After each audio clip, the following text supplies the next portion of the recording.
Uy girl, galing akong canteen. Yung available na food, burger, fries, milk tea, tsaka spaghetti. Tara, bili na tayo. Ay, oo, tara. Girl, ikaw, tara. Sabay-sabay na tayo bumili. Mamaya na siguro ko. Oo na kayo. Ang dami ko pa kasing ginagawa dito eh. Alam mo naman yung mga prof natin. Ang daming pinapagawa. Sige. Sure ka. Go lang. Ingat. Sunod ka.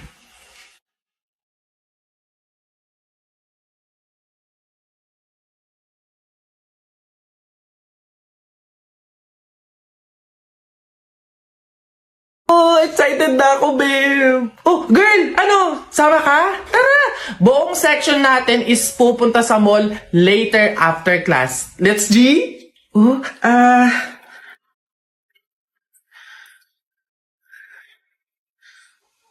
mukhang hindi to kakasya. Sakto lang to sa pamasahe ko eh. Pasensya na talaga. Next time na lang. Dami ko kasi talagang gagawin eh. Sayang naman. Masaya to for sure. Sorry talaga. Promise, next time babawi talaga ako. Uy, enjoy kayo ah. Okay class, so like what I said earlier, today yung deadline ng bayad sa tour. So, means, maniningil na ako, okay? Ma'am, Gcash ko na lang po yung sa akin. Alright, send mo na lang. Ma'am, sa akin po, cash. Here po. Okay, thank you. Iha, ikaw, nasan yung payment mo? Ma'am, baka po pwedeng sa isang linggo ko na lang po ibigay. Ha? Di ba nga sabi ko, Iha, ngayon yung payment. Ngayon yung deadline ng bayad, maniningil na nga ako. Mag-iisang linggo ka naman. Hindi pwede. Anak, walang-wala pa talaga ako sa ngayon eh. Hindi naman ako makautang sa mga kapitbahay natin kasi ang laki na din ng utang ko sa kanila. Ma'am, pasensya na po, hindi pa pala ako makakasama sa tour. May pupuntahan din po kasi kami eh.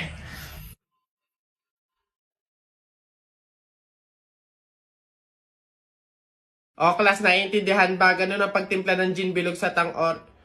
Madali na. Ako si Duterte, ikaw si Bato. Ako binoboto, ikaw binabato. Ang pangit-pangit ang baduy-baduy. Eto, masasaktan ka dito. Akala ko circle, bilog. Bakit sa maling tao ka nahulog? O ano? Wala ka pali. Hindi talaga nakikinig tong dalawang bata na to. Nang gigigil na rin talaga ako eh. Ayaw nyo makinig ah. Akala ko tatay mo rich man. Nakita ko sa kalsada, nagtitinda ng suman. Oy! Ayan, puro kasi kayo laro ng flip-top na yan. Ibig na nag-aaral kayo, puro kayo ganyan. Hala, marunong din pala kayo mag-flip-top, ma'am? Oh, ano ngayon? Sample! Flip-top! Oo nga, ma'am, flip-top battle kayo ni Buboy! So basic to mga batang to talaga. Kala mo hindi ako magaling sa flip-top na yan. O, mauna na ako. Baka matalo ka, umiyak ka pa, ha? O, game! Dribble, step back, tumira ng tres, bagsak! Wala mang baduy naman yun, o. Eto, nakita ko ate mo, nagbabasa ng math. Sinapak ko, nagpapasalamat! Boom! Boom! Wala ka puli. Totoo yun na yan? Yun na talaga yan? Wala bang bago? Diyos ko, ako naman. Sa langit may anghel, sa lupa may shell. Nakita ko ang papa mo sa bar naka-diaper. Wala kiss. O, mama, ito. Nakita ko tatay mo sa ilog. Paghubad niya ng short, nakita ko 3 itlog. Go! Wala ka pala. Alam mo, Tutoy, umuwi ka na lang. Effect yung mga sinasabi yung flip-top sa akin. No? Ako naman ha, sa langit may bituin, sa dagat may pating. Talakpakan natin ang bagong bading.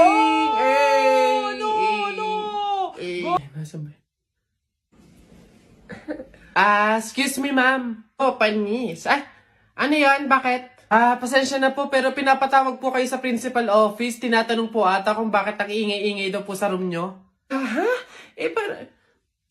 Pag ako napagalitan ng principal, 0 kayong lahat sa akin. Papunta na. Oh, anak, ginagawa mo? Wala po to. Kumukuha lang po ako ng pambaon. Ang dami naman yan. Mauubos mo ba lahat yan? Opo, Nay.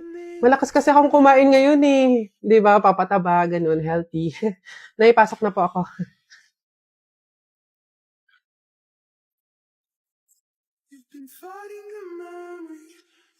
Nay, pwede po bang sa akin na lang yung natira nating kanin tsaka ulam?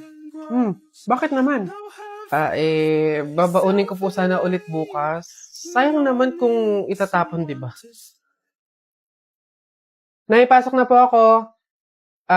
Nay, pwede po bang padagdagan ng 200 pesos yung baon ko? Para saan? Para lang po sana sa class fund po namin. Opo. Naniningil na po kasi magbabayad lang po sana. Nay, andito na ako. Anak, umamin ka nga sa akin. Madalas ka nagpapadagdag ng baon. Kumukuha ng sobra at tirang pagkain. Ano bang meron? Nay, naawa po kasi ako sa kaibigan ko eh. Sobrang hirap na po siya sa pagtatuguyod ng pag-aaral niya. Oo, hindi naman tayo mayaman. Wala din tayo, pero kailangan ko talaga siyang tulungan eh. Ayokong tumigil siya ng pag-aaral, Nay. Gustong-gusto ko siyang ilaban para sabay ka din makapagtapos. Babe, etong food, baon mo to for today. Tapos, etong cash, ayan, pangbukas mo naman to. Tapos, mayroon pala ako nakitang notebook tsaka ballpen sa bahay na hindi naman ginagamit. Bigay ko na lang din sa'yo para at least magamit mo sa mga lesson. Babe, salamat ah. Hayaan mo balang araw, makakabawi din ako sa'yo. Babe, hindi mo naman kailangan bumawi eh. Ang gusto ko, parehas tayo makapagtapos. Masaya na ako doon.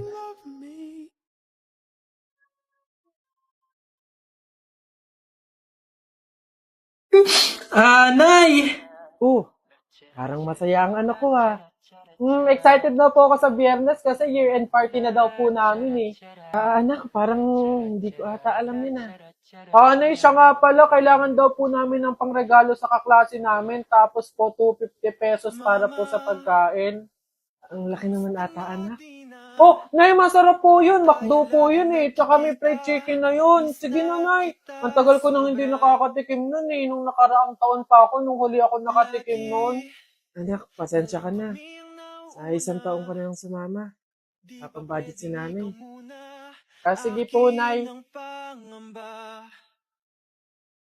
Dahil ikaw ang aking mata sa tuwing mundo'y naiibang Nak, gising na. Nay, bakit po? Diba, year-end party mo. Nay, sabi niyo po, di ba hindi po ako makakasama kasi wala po tayong pera? Anak, nagawa ng paraan ni nanay. Binili na lang kita ng ulam at kanin sa kanto. 89 pesos lang, may fried chicken ka na. Nay, paano naman po yung pangregalo ko po? Ito baso.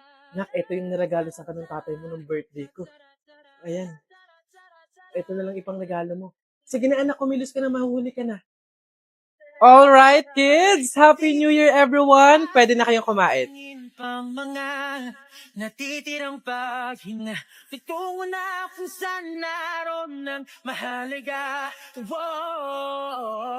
Kahit na kailan pa may di mawa Wala pagkat dala kong mapa San man mapuntalang kung saan nagmula Huwag mag-alala, pikit ang iyong mata, tana, pahinga mo Salamat, Nay. Huwag mag-alala, ipikit ang iyong mata, tana, pahinga muna, ako nang bahala, basta sa labis ang ginagawa, pahinga muna, ako na, la-tara-tara, la-tara-tara, la-tara-tara-tara, la-tara. Ayan. Beb, tara, pasok ka. Beb, pagpasensyahan mo na yung bahay namin, maliit tsaka makalat. Beb, ano ka ba? Ako na nga itong naki-overnight to. Aarte pa ba ako? Siya, dyan ka muna ha. Aayusin ko muna yung higaan natin. Nay, gutom na nga po ako. Anak, wala pa nga ang tatay mo. Hindi naman nakatanggap ng labada si nanay, kaya wala pang pang-budget ngayon. Konting tiis lang muna, anak, ha? Hello? May tinapay ako dito, oh. Gusto mo? Sa'yo na lang. Masarap yan. Salamat, ate.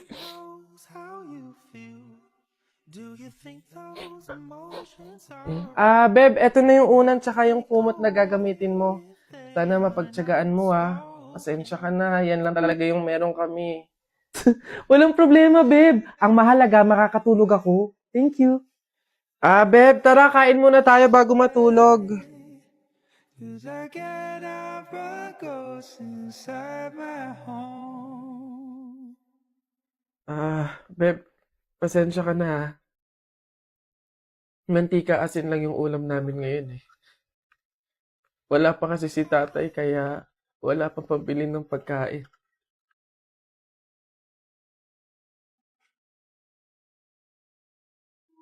Sobra akong nahihiya sa'yo, Beb.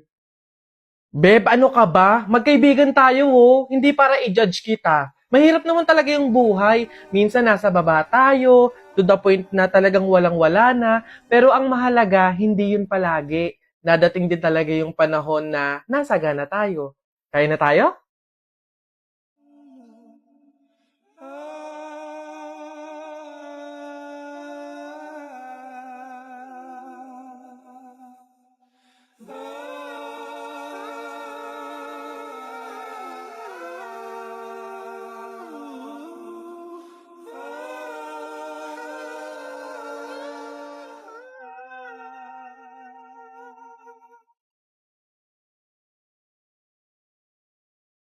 Hello, Beb? Nasaan ka? Tara, gala tayo.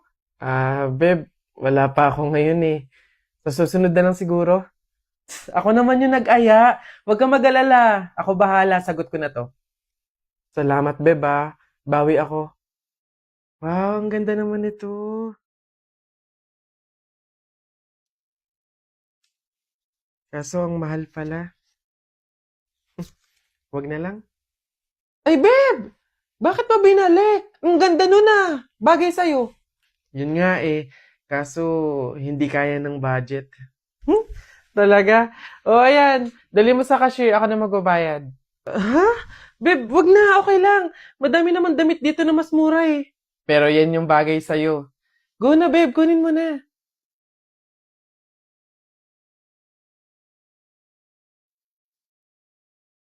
Ate, baka po may pera ka po dyan. Pambili lang po namin ng pagkain ng kapatid ko. Ay, naku, wala din kasi ako ngayon eh. Mahirap lang din kasi ako. Pero meron ako ditong tinapay.